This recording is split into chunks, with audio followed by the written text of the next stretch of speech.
அப்படி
இடி மின்னலோட மழை பெஞ்சு கொஞ்சம் பார்த்துருக்கு.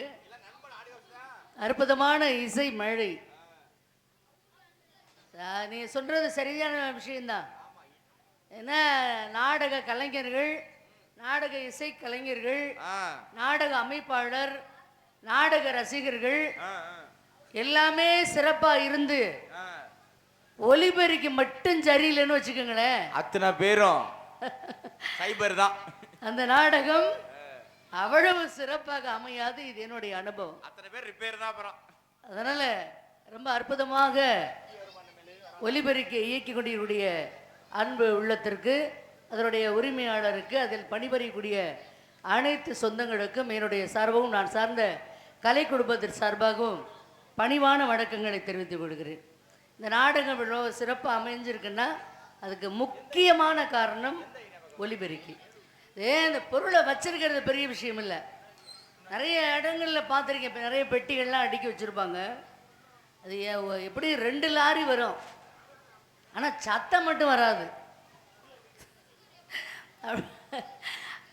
அது மாதிரியெல்லாம் இல்லாமல் ரொம்ப தேவையான பொருட்களை அமைத்து அதை இப்படித்தான் அமைக்க வேண்டும். நிறைய பொருள்களை வச்சிருக்கிறது பெரிய விஷயம் இல்லை, அதை எப்படி பயன்படுத்துறது என்கின்ற அந்த விதம் தெரிந்து அமைத்து கொண்டிருடைய அன்பு உள்ளதற்கு நன்றி.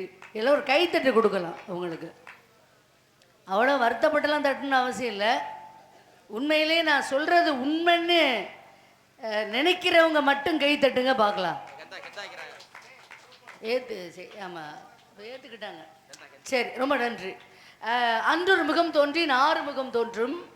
இங்கே வள்ளி நாயக நடித்து கொண்டிருக்கின்ற அருமை சகோதரி அவர்களுக்கு கிராமத்தின் சார்பாக பொன்னாடை போர்த்தப்படுகிறது.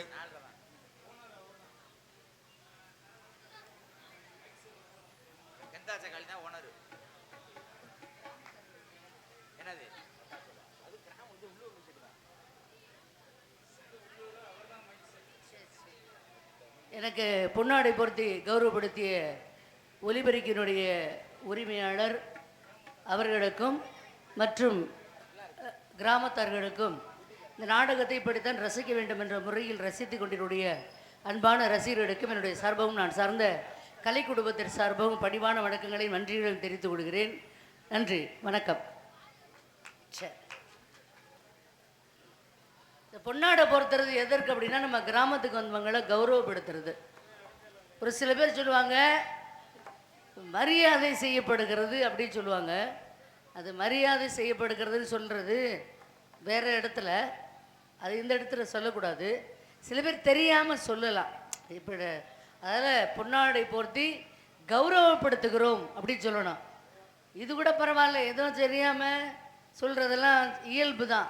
ஏன்னா ஊர்தோறும் பாஷைகள் வேறு, ஒவ்வொரு ஊருக்கும் ஒவ்வொரு மாதிரி சொல்லுவாங்க. அதன் அடிப்படையில் கூட சொல்லலாம்.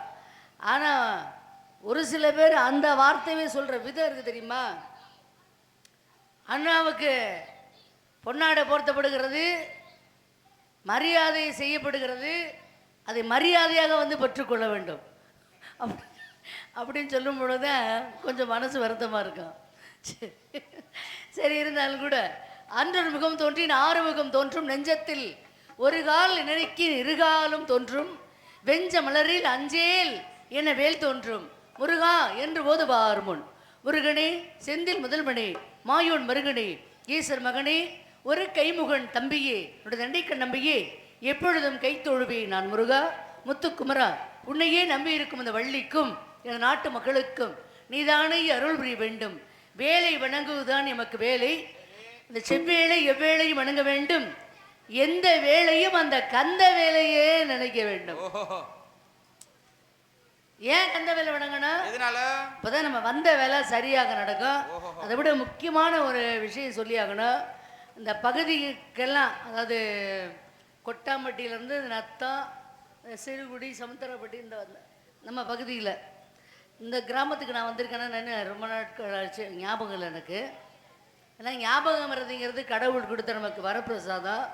ஞாபகம் மறதின்னு ஒன்று இல்லைன்னா அதிக பேர் பைத்தியமாக தான் தெரியணும். எல்லாத்தையும் ஞாபகத்தில் வச்சுக்கிட்டோம்னா என்ன பண்ணுறது? அதனால் எனக்கு இந்த பகுதியில் என்னை அறிமுகப்படுத்திய தெய்வத்திரு என்னுடைய அன்பு அப்பா, நான் ஆரம்ப காலத்தில் புதிதாக அறிமுகமாகக்கூடிய நேரத்தில், இப்போ திலகவதினா நிறைய இடங்களில் தெரியும். திலகவதினா அது நல்லா இருக்குமாப்பா அந்த வள்ளி அப்படின்னு கேட்கிற நிலையில் நான் இருந்த பொழுது, நான் வள்ளி நல்லா இல்லைன்னா அதற்குண்டான பணத்தை கொடுக்க வேணாங்க, அதை நான் கொடுத்துக்கிறேன் என்று சொல்லி தைரியமாக என்னை அறிமுகப்படுத்திய தெய்வத்திரு என்னுடைய அன்பு தந்தையார் நல்லுச்சாமி அவர்களுக்கு இந்த நேரத்தில் நன்றி கூறிக்கொள்ள கடமைப்பட்டிருக்கிறேன். எப்பவுமே நன்றியை மறக்கக்கூடாது. நன்றி செஞ்சவங்கள, உதவி செஞ்சவங்கள மறக்கக்கூடாது. அதன் பிறகு அதன் அடிப்படையில் என் தங்கை தான் வர வேண்டும் இந்த கிராமத்திற்கு அப்படி சொன்ன உடனே சொன்ன என்னுடைய அன்பு சகோதரர் அண்ணன் செல்வம் அண்ணார் அவர்களுக்கும், அவர் சொன்ன வார்த்தை ஏற்றுக்கொண்ட கிராமத்தார்களுக்கும் மீண்டும் ஒரு பணிவான வணக்கத்தினை தெரிவித்துக் கொள்கிறேன். நன்றி நன்றி நன்றி நன்றி நன்றி. சரி, அதனால முருகப்பெருமானை எப்படி வணங்க வேண்டும் என்றால், முத்தமிழில் பாட வந்தேன் முருகனையே வணங்கி நின்றேன், தித்திக்கும் குமரன் பெயரில் தெய்வீக அழகை கண்டேன். முத்தமிழில் பாட வந்தேன் முருகனையே வணங்கி நின்றேன், தித்திக்கும் குமரன் பெயரில் தெய்வீக அழகை கண்டேன். முத்தமிழில் பாட வந்தேன்.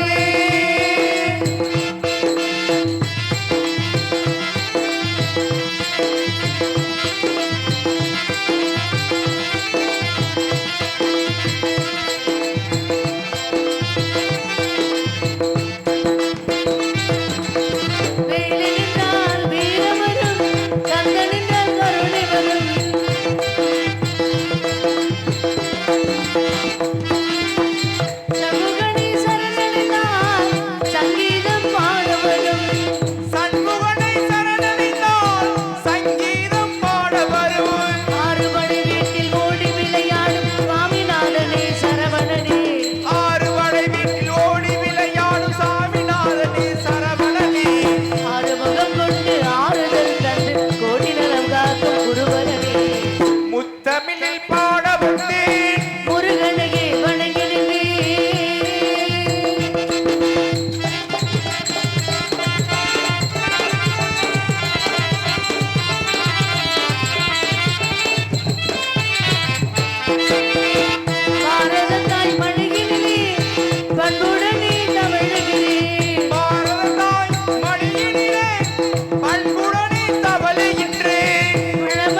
அவனின்றி ஒரு அனுபவம் அசைவதில்லை.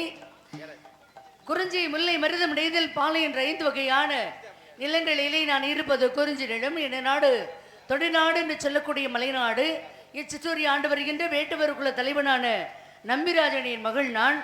எங்கள் நாட்டுக்குள்ள வழக்கப்படி ஆண்கள் உழுது பயிரிடுதும் பருமடுது பெண்கள் திணைக்காவல் செய்வதும் குல வழக்கம். ஆகவே காவலுக்கு போக செல்ல வேண்டும் என்ற விஷயத்தை என் தந்தை நம்பிராஜன் ஏனோ தெரியவில்லை ரகசியமான முறையில் விஷயங்களை விவரித்து விட்டு சென்று விடுகிறார். நம்பிராஜனே வர்றதில்லை. காரணம் யாருங்க? கிராமத்தர்களா? நாடக அமைப்பாளரா? என்ன காரணம் நம்பிராஜன் வர்றதுக்கு காரணம் அப்படின்னா, அவை புரட்டி சொல்றாங்க, தீதும் நன்றும் பிறர் தர வாரா அப்படின்னாங்க.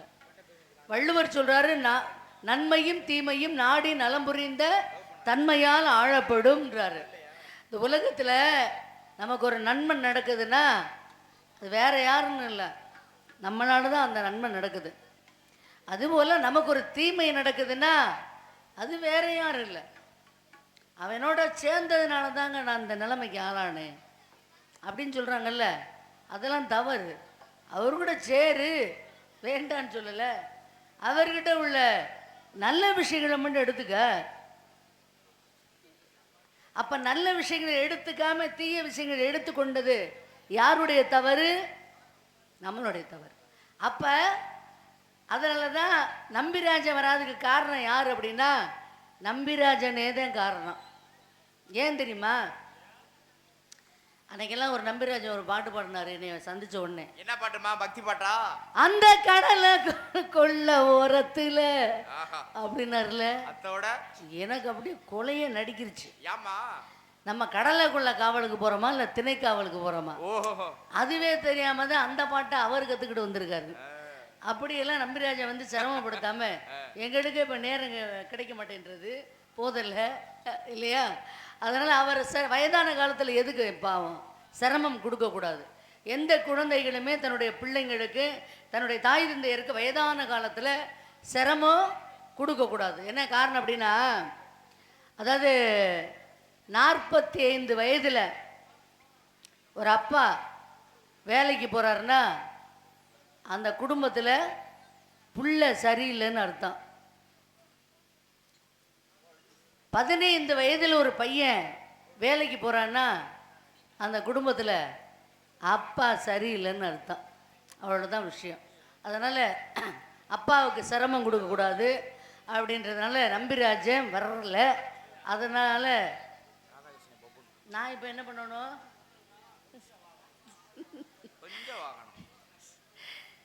சரி, அது ஒரு பக்கம் இருந்தாலும் ஆமாம். ஏன்னா அம்மாவினுடைய நம்ம எல்லாரும் இன்னைக்கு உயிரோடு அப்படி உட்கார்ந்துருக்கோம் அப்படின்னா அது காரணம் யாரு தெரியுமா? அம்மா தான் காரணம். அம்மான்னு ஒருத்தி இல்லை அப்படின்னா நம்மெல்லாம் இப்படி உட்கார்ந்துருக்க முடியுமா? முடியாது. அவங்க வந்து அவ்வளவு வலியை தாங்குறாங்களா அம்மா. அம்மாவினுடைய வலியை அதை சொல்லி தெரிஞ்சுக்க முடியாது, அந்தந்த அம்மாவுக்கு தான் தெரியும். ஆனால் அம்மாவுக்கு நம்ம எவ்வளோ வலி கொடுக்குறோம் அப்படிங்கிறத கொஞ்சம் யோசனை பண்ணி பார்த்தோம்னா சின்ன சின்ன அவ்வளோ வலிகளைப்பட்ட அம்மாவுக்கு நம்ம சின்ன சின்ன வலிகளை அடிக்கடி கொடுத்துக்கிட்டு தான் இருக்கோம். அதனால் அம்மாவுக்கு துயரத்தை கொடுக்காட்டியும் பரவாயில்ல, வலியை கொடுக்காம இருங்க, அதுவே போதும். அதாவது தந்தை சொல்மிக்க மந்திரம் இல்லை அப்படின்னா அப்பா சொல்கிறது வார்த்தை எல்லாமே இப்போதைக்கு நமக்கு எரிச்சல் வர்ற மாதிரி தான் இருக்கும். ஆனால் அவரவர் அப்பாவாகும் பொழுது தான் தெரியும் அப்பாவினுடைய வலி எவ்வளவு என்பதை அவரவர் அப்பாவும் பொழுது தான். இந்த உலகத்திலே புரியாத புதிரான புத்தகம் ஒன்று இருக்கிறதென்றால் அது அப்பா மட்டும்தான் என்னை பொறுத்த வரைக்கும். அதனால தான் தாயிர் சிறந்த கோவிலும் இல்லை, தந்தை சொல்மிக்க மந்திரம் இல்லை அப்படின்னு சொன்னாங்க. அதனால்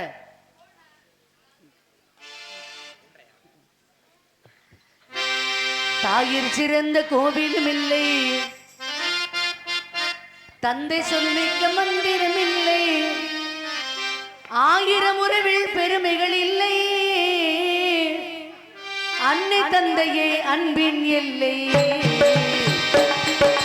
தாயிர் சிறந்த கோவில்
கடம்பன் கார்த்திகன் கை தட்டிய ஒரே ஒரு ஐயாவுக்கு நன்றி.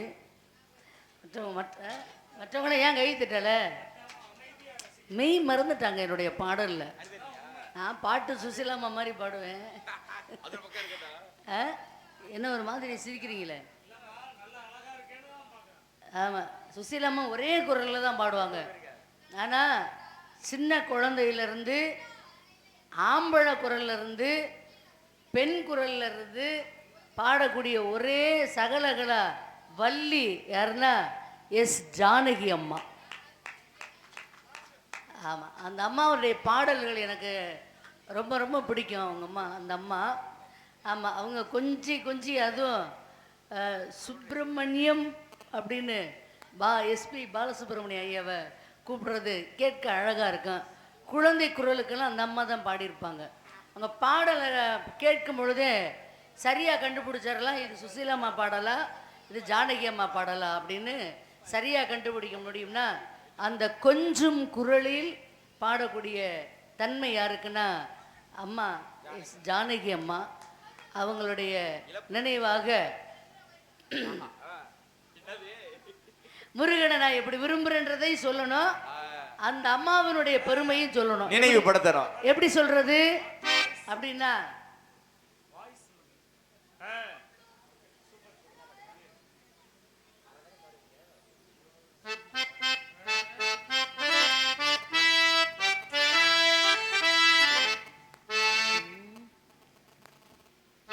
வசந்த கால கோலங்கள் வானில் விழுந்த கோடுகள் கலைந்திடும் கனவுகள் கண்ணீர் சிந்தும் ஜானகி அம்மா நினைவுகள். வசந்த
சரி சரி, கை தட்டுறது உங்களுக்கு நல்லது. உங்கள் உடம்புக்கு நல்லது. ஆனால் அந்த கைத்தட்டை நாங்கள் கேட்டோம்னா எங்கள் மனதுக்கு நல்லது. அதனால் ஒன்றும் இல்லை, கைத்தட்டி இதை இந்த நான் பாட எதையுமே ரசிக்கணும் அப்படி இல்லை. நான் ஒவ்வொருத்தரையும் அப்படியே கவனிச்சிட்ருக்கேன்.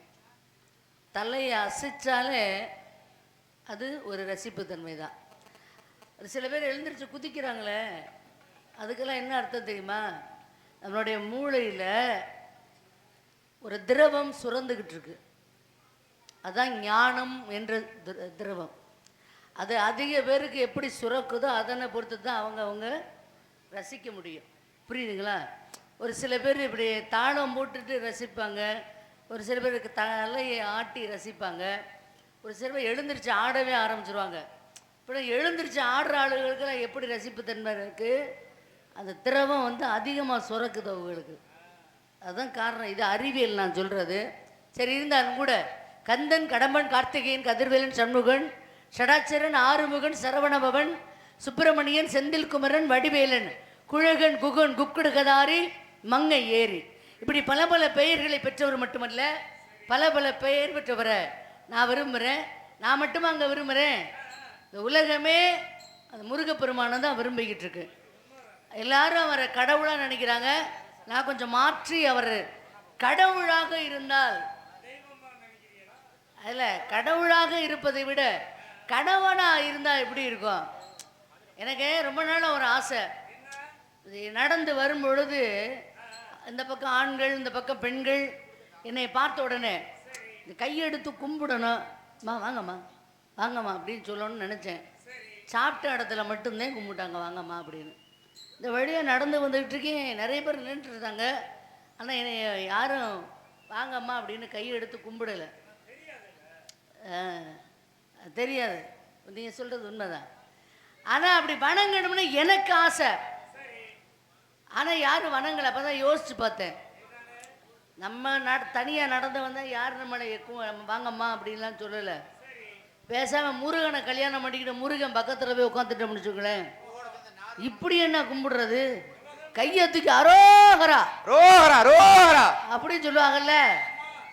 அப்படி சொல்லும் பொழுது பக்கத்தில் உட்காந்துருக்க முருகனுக்கு போடுற அரோகரா பக்கத்தில் உட்காந்துருக்க எனக்கும் தானே. அதனால தான் அந்த ஆளை கல்யாணம் பண்ணணும் முடிவு பண்ணு.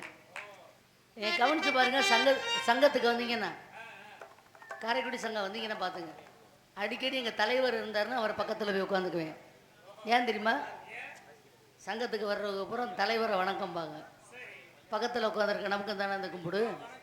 இந்த யோசனைலாம் வரணும். அதெல்லாம் முருகனை நான் எப்படி விரும்புகிறேன் அப்படின்னு சொல்லி முருகனுடைய பாடலை கேட்ட உடனே அவர் எப்படி தெரியுமா பாடுவார்? குயிலே கவி குயிலே யாரை என்னை பாடுகிறாய், மனசுக்குள் ஆசை வைத்த மன்னன் வந்தானா. குயிலே கவி குயிலே யாரை என்னை பாடுகிறாய், உறவுக்கு அர்த்தம் சொல்ல கந்தன் வந்தானா. வள்ளி உறவுக்கு அர்த்தம் சொல்ல கந்தன் வந்தானா.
அர்த்தம் சொல்லு கந்தன் வந்தானா. சரி, நன்றி நன்றி நன்றி. எப்பவுமே ஒரு நல்ல பேச்சாளர்கள் பாடல் பாடக்கூடிய பாடகர்கள் பாட்டு முடிஞ்ச உடனே இந்த அப்படி நொடி பொழுது டைமிங் காலப்பிரமாணம்னு சொல்லுவாங்க, டைமிங் விடுவாங்க பாட்டு முடிஞ்சோன்னே. அது ஏன் தெரியுமா? ரசிகர்கள்ட்ட இருந்து ஏதாவது வருதா அப்படின்னு எதிர்பார்க்கறதுக்காக. அந்த டைமிங் தெரிஞ்சும் அதை நமக்கு கிடைக்கல அப்படின்னா சரி அவங்களுடைய ரசனை அவ்வளோதான் அப்படின்னு தெரிஞ்சுக்கிடுவேன். ஆனால் அப்படிலாம் இல்லாமல் ஒரு மனசு கஷ்டம் எனக்கு. மிகப்பெரிய பாடகி ஜானகி அம்மா அவங்க இறந்துட்டாங்கன்ற விஷயம் எல்லாருக்குமே தெரியும். அவங்களுடைய பாடலை பாடியதற்கு அதிக பேர் கைத்தட்டவில்லை என்பது என்னுடைய ஆழமான மன வருத்தம். இல்லை, நான் ஒரு நிறைய பேருக்கு தெரிஞ்சிருக்கா தெரியலையா? தெரியாதுக்கெல்லாம் வாய்ப்பு இல்லை. எல்லாருக்கிட்டையுமே பணம் இருக்கா இல்லையா, கொல்லிக்கட்டை கையில் இருக்குது, செல்லு, அதனால் எல்லாருக்கும் தெரிஞ்சிருக்க வாய்ப்பு இருக்குது. அதனால் உண்மையிலே அந்த அம்மாவை பிடிச்சவங்க யாராவது இருந்தீங்கன்னா தயவு செஞ்சு என்னுடைய மன வருத்தத்தை தீர்க்கும் அளவில் ஒரு கைத்தட்டு கொடுத்தீங்கன்னா நான் திருப்தி அடைவேன். சபாஸ். உண்மையிலே நான் ஒரு ரசிகை அந்த இடத்துல உட்காந்துருந்தேன்னா முதல் கைத்தட்டு என்னுடையதாக தான் இருக்கும். அது சிறந்த அதாவது திறமை உள்ளவர்களை பாராட்டக்கூடியதுக்கு ஒரு தனி மனம் வேண்டும். ஒரு நாட்டில் ஒரு அரசன்றது இருக்கான். நாட்டோட அரசன் இன்னொரு நாட்டோட போரிடுறான். போரிடும் பொழுது ஒரு நாட்டோட அரசர் நல்ல அதாவது எப்படி சொல்றது, அனுபவம் வாய்ந்த வயதில் உடைய ஒரு அரசர். ஆனால் அவனோடு எதிரில் நிற்பவன் ஒரு சிறந்த வயது இளமையானவர். இந்த அனுபவமான அரசன் அவர் கொஞ்சம் இளமையான அரசர். இந்த நாட்டு மக்கள்லாம் சொல்றாங்க அவன் சின்ன பையலா இருக்கான், இப்போதைக்கு அவனோட போரிட்டு அவன் நாட்டை கைப்பற்றிடலாம் அப்படி சொல்லி அரசருக்கு யோசனை சொல்றாரு மந்திரி. ஆளை பார்த்து இடம் போடுறாங்க. அப்படி சொன்ன உடனே அவர் என்ன பண்ணாரு, அப்படியா சரி விடுறா அப்படின்னு போரிட்டால் அந்த இளைஞன் தோற்று விடுகிறான். அந்த அனுபவம் வாய்ந்த அரசர் ஜெயிச்சிடுறாரு. ஜெயித்த பிறகு அனுபவம் வாய்ந்த அரசர் சொல்றாரு இந்த இளைஞனை பார்த்து, தம்பி நீ இளைஞனா இருக்க, நல்ல வீரனா இருக்க, ஆனால் என்கிட்ட தோற்று போயிட்ட.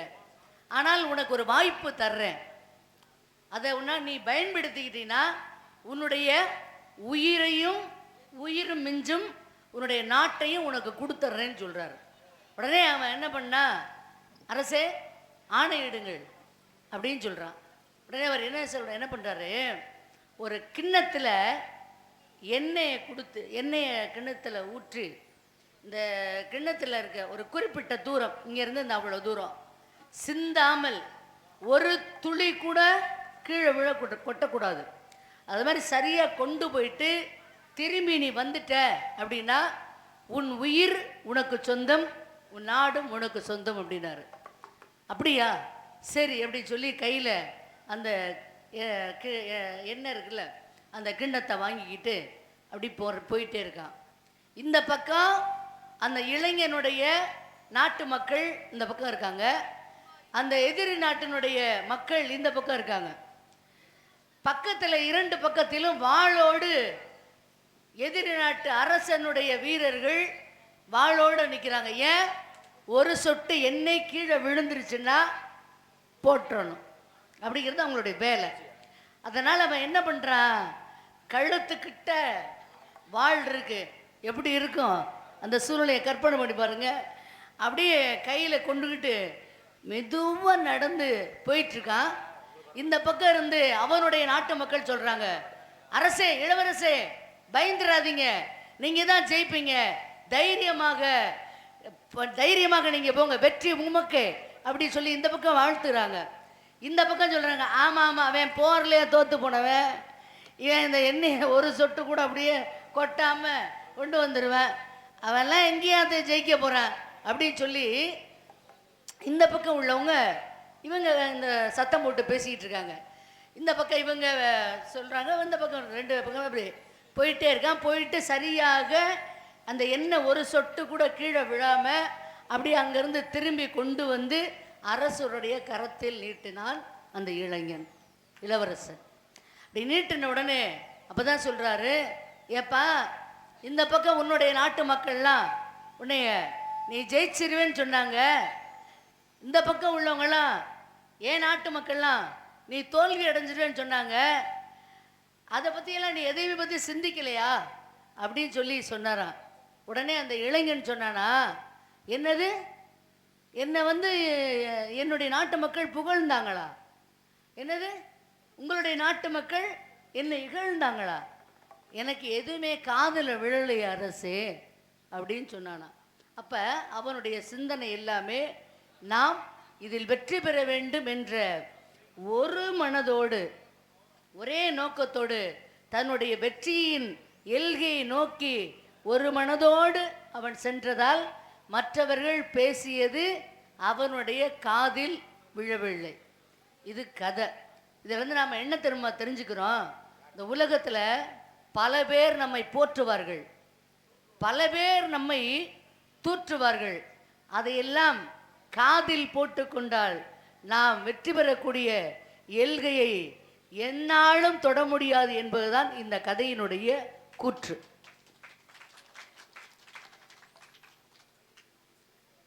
நதி நீ ஒரு பாடலில் கூட அந்நியார் அவங்க விஜய் கூட ஒரு பாடினாங்க, என்ன பாட்டு, சூப்பர் ஸ்டாரு யாருன்னு கேட்டா சின்ன குழந்தைய சொல்லும்.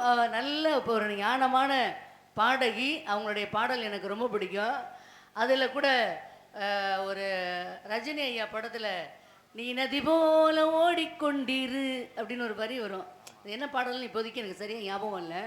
அதுபோல் நதி போய்கிட்டு இருக்கும் பொழுது பார்த்தீங்கன்னா நிறைய நதியில் என்ன பண்ணுவாங்க, நிறைய பேர் என்னுடைய வர்க்கம்லாம் பெண்கள்லாம் தீபம் ஏற்றி இந்த தீபத்தை நதியில் விடுவாங்க, பார்த்துருக்கீங்களா? விடுவாங்க. அப்படி நதி போய்கிட்டே இருக்கும். சில பேர் என்ன பண்ணுவாங்க, மலர் தூவி அந்த நதியை வரவேற்பாங்க.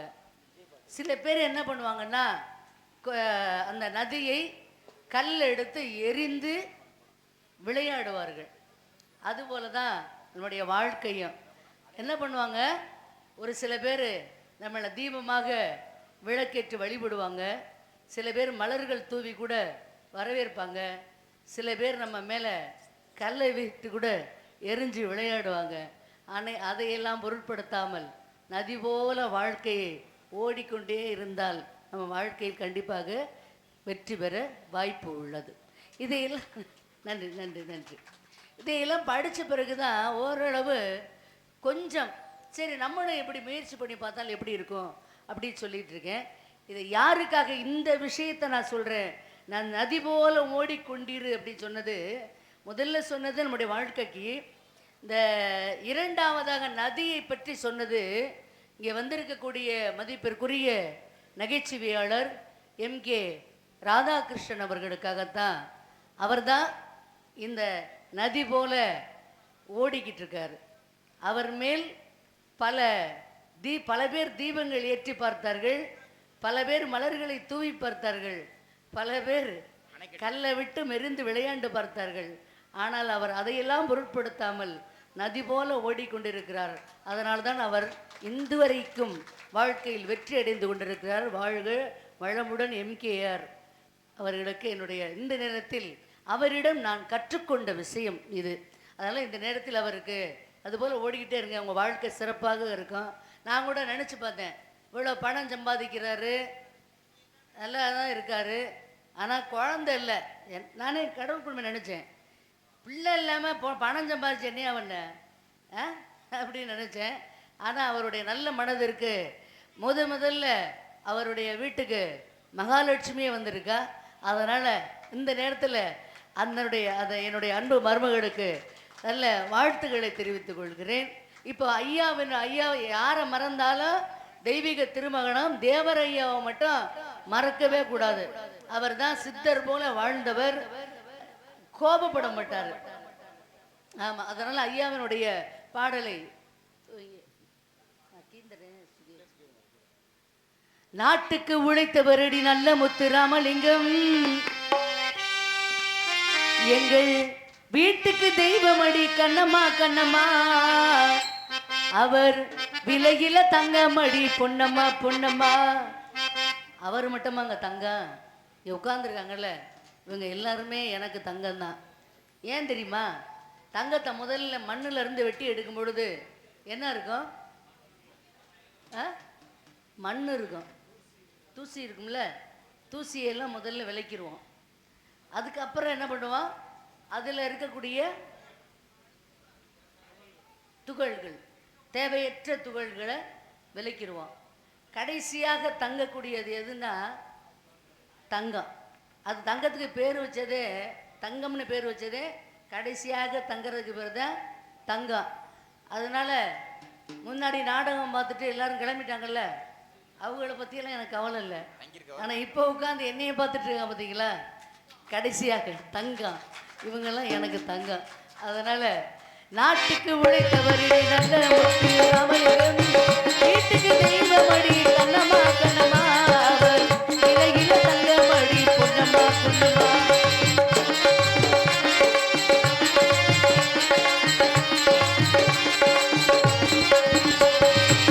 இந்திராணி கண்டெடுத்த இந்தியாவின் செல்வமடி, இந்திராணி கண்டெடுத்த இந்தியாவின் செல்வமடி, வீர தியாகியடி கண்ணம்மா கண்ணம்மா, அவர் விவேக ஞானியடி பொன்னம்மா பொன்னம்மா. வீர தியாகியடி கண்ணம்மா கண்ணம்மா, அவர் விவேக ஞானியடி பொன்னம்மா பொன்னம்மா. நாட்டுக்கு தமிழ் நாட்டுக்கு உழைத்தாரடி நம்ம முத்து ராமலிங்கம்.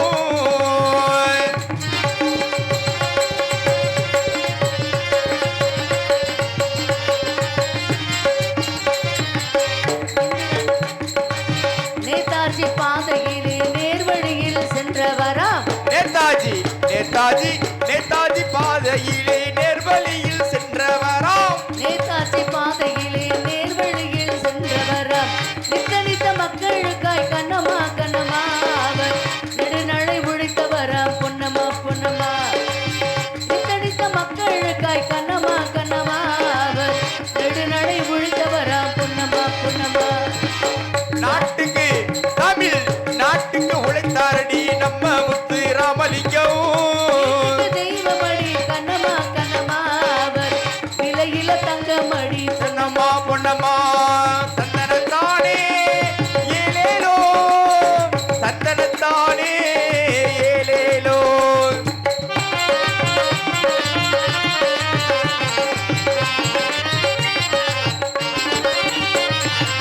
பார்ப்புகள் வேந்தரடி பாரத தாய் மைந்தரடி, பார்ப்புகள் விட்டாரடி பாரத தாய் மடியினிலே. பார்ப்புகள் வேந்தரடி பாரத தாய் மைந்தரடி, பண்புடனி மக்களுடன் கண்ணம்மா கண்ணம்மா, அவர் பழகி வந்த தேவரடி பொன்னம்மா பொன்னம்மா. பண்புடனி மக்களுடன் கண்ணம்மா கண்ணம்மா, அவர் பழகி வந்த தேவரடி பொன்னம்மா பொன்னம்மா. நாட்டுக்கு உழைத்தாரடி நம்ம முத்து ராமலிங்கம். வீட்டுக்கு தெய்வமடி கண்ணம்மா கண்ணம்மா, அவர் விலையில தங்கமடி பொன்னம்மா பொன்னம்மா பொன்னம்மா. அவர் விலையில தங்கமடி பொன்னம்மா பொன்னம்மா. அவர் விலையில தங்கமடி பொன்னம்மா பொன்னம்மா. வாய்ப்புக்கு நன்றி. மீண்டும் உங்களை அடுத்த காட்சியில் சந்திக்கிறேன். நன்றி, வணக்கம். மைனாவே மைனாவே இது என்ன மாயம், மலையில்லை நனைகின்றேன் இது என்ன மாயம்.